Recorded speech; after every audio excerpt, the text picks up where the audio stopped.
Bonjour, je suis Chafek Page, architecte. J'ai choisi d'habiter une maison traditionnelle dans la ville de Rabat. C'est une maison marocaine, traditionnelle, authentique, mais réfléchie de façon contemporaine, c'est-à-dire avec tout ce qu'on a besoin aujourd'hui dans le confort, dans la sécurité, dans l'esthétique. La maison, elle est toute blanche, elle reflète la couleur de Rabat. Et l'entrée, c'est une entrée purement traditionnelle, en pierre de Salé. Et j'ai mis des cloutages en inox, normalement c'est en ferronnerie. Et j'ai voulu particulariser cette maison par rapport aux autres par la plantation d'un arbre qui normalement n'existe pas dans ce genre de quartier. Et là, je vous invite à me suivre pour voir le reste si ça vous intéresse.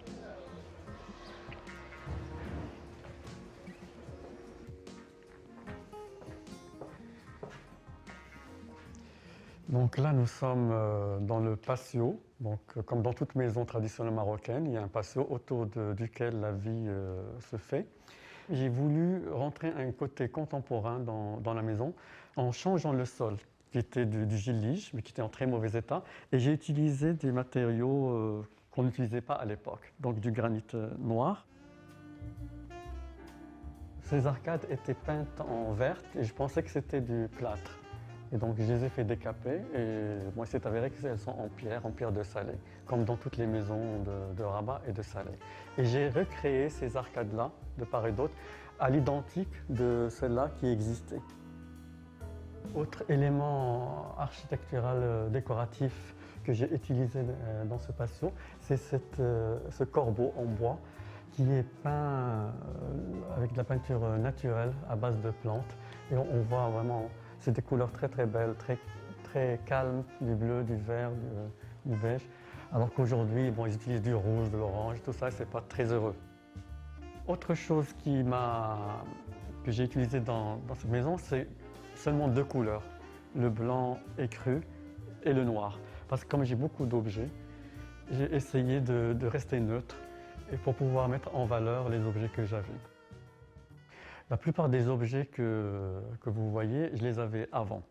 Et donc, je ne peux pas dire que j'ai construit la maison autour, parce que la maison, elle existait dans sa forme et dans son organisation. Mais c'est vrai, certains objets sont mis en valeur et par le fait que je les ai placés à tel endroit et que je savais que je les avais, donc j'ai pu éclairer aussi d'une certaine manière et j'ai placé dans une perspective, etc. Par exemple, ce tableau, c'est Frel Gueragui de Tanger.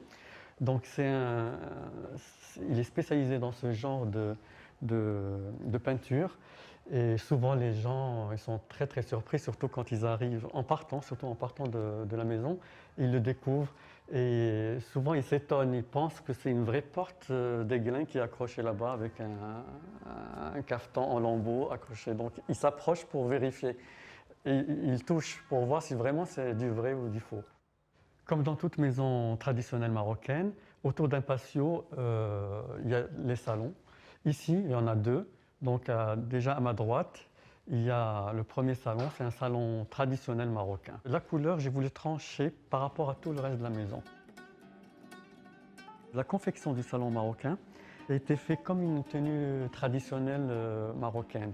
Donc avec le caftan, les boutons qui sont faits à la main, avec les broderies qui sont faites aussi à la main, avec la dfina qui est brodée et avec le tkrir qui est fait aussi à la main. Et c'est un salon qui est un peu spécial que moi, à ma connaissance, personne ne l'a encore fait. De part et d'autre de ce salon que j'ai fait, j'ai créé des plateformes qui sont symboliques de la vie d'autrefois. Avant, les parents vivaient de part et d'autre, donc il y avait leur lit sur ce côté-là, et les enfants dormaient sur les matelas. Mais comme moi je n'allais pas mettre de matelas, comme j'ai beaucoup d'objets, j'ai mis certains objets en valeur, dont ce paravent qui représente la préparation d'une mariée juive à Tanger. Donc là, on se dirige vers le deuxième salon, qui est le même que l'autre du point de vue proportion, hauteur, dimension et plafond, mais que j'ai voulu meubler à l'européenne. Architecturalement, j'ai cassé cette partie-là pour faire une arcade. Et j'ai mis les portes qui existaient avant à l'extérieur ici, je les ai mis à l'intérieur. Ben, je crois que ça reflète un peu ma personnalité parce que je suis d'éducation musulmane et de culture occidentale. Et donc je crois que ça se reflète la façon dont je vis. Je suis attaché à mes traditions, mais en même temps, j'ai envie d'avancer de l'avant, d'oser autre chose. Donc là, nous arrivons dans mon espace préféré, qui est l'espace où j'aime être le soir pour regarder la télé, lire un livre, recevoir les amis intimes. Et j'ai mis aussi les tableaux que j'aime, dont celui-là, qui représente un orchestre andalou de Salé. C'est des gens qui jouent de la musique entre eux et en attendant de boire le thé. Donc j'ai dû créer une ouverture pour pouvoir accéder à une ancienne cour de service qui était pas très esthétique, mais que j'ai aménagée, que j'ai restructurée architecturalement en reconstruisant les arcades, les murs de part et d'autre, en mettant des miroirs pour agrandir et pour donner une ambiance à cet endroit-là. Bon, c'est un deuxième patio, mais en même temps c'est quand même comme un petit jardin avec cet arbre que j'ai mis là. Depuis le début, il n'est pas encore mort, donc il tient le coup. Et pour moi, c'est comme une petite terrasse, puisque c'est une maison où il n'y a pas de jardin. Là, nous allons continuer la visite. On va monter en haut vers ma chambre. J'ai recréé l'escalier à l'ancienne, c'est-à-dire étroit et assez haut. Et j'ai fait un petit clin d'œil à la tradition de notre culture, où les femmes étaient cachées à l'époque et qu'elles pouvaient voir sans être vues. Bon, moi, ça me sert pour voir un petit peu quand je reçois, si les gens sont à l'aise ou pas. Voilà. Donc là, on arrive à l'étage. C'est un étage qui n'existait pas. Donc la maison était seulement au rez-de-chaussée. Et donc j'ai créé cet étage pour mettre ma chambre à coucher. C'est la fameuse cour de service qui existait à l'époque. Donc j'ai recouvert avec ce puits de lumière. Cette collection de portes berbères, je l'ai acquise au fur et à mesure et ce n'est qu'une partie de ce que j'ai.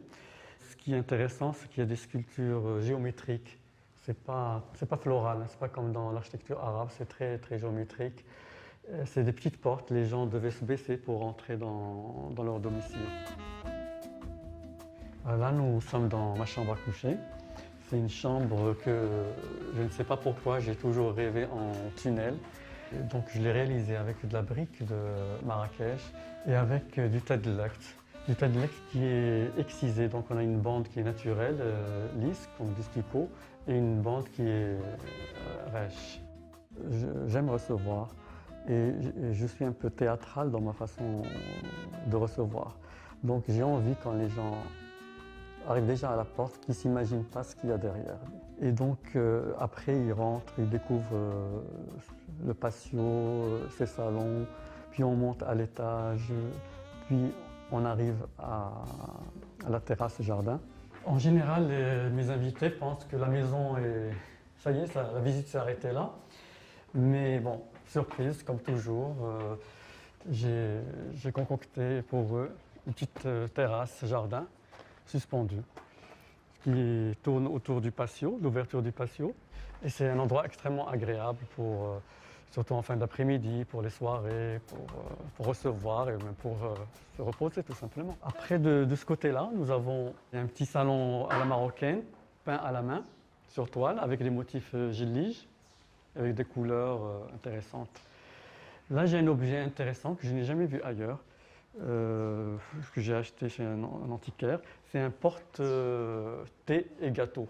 Donc on mettait les verres à thé ici et on mettait les gâteaux là et on posait devant les gens. C'est de Salé et c'est du zouaké, c'est-à-dire c'est peint à la main. C'est agréable parce qu'on n'a pas l'impression d'être dans une maison fermée. On a un jardin en face, on a un kiosque de jardin, il y a de la lumière, il y a du soleil et c'est un endroit qui plaît énormément aux gens. Les gens, quand ils viennent ici, ils n'ont pas envie de quitter, ils se sentent à l'aise. Et moi aussi, je suis très heureux parce que c'est vrai, dans une maison marocaine, c'est très bien d'y vivre, mais il y a ce côté jardin qui manque en général. Et donc j'ai pu créer ce petit espace vert. C'est une maison que j'aime comme une femme.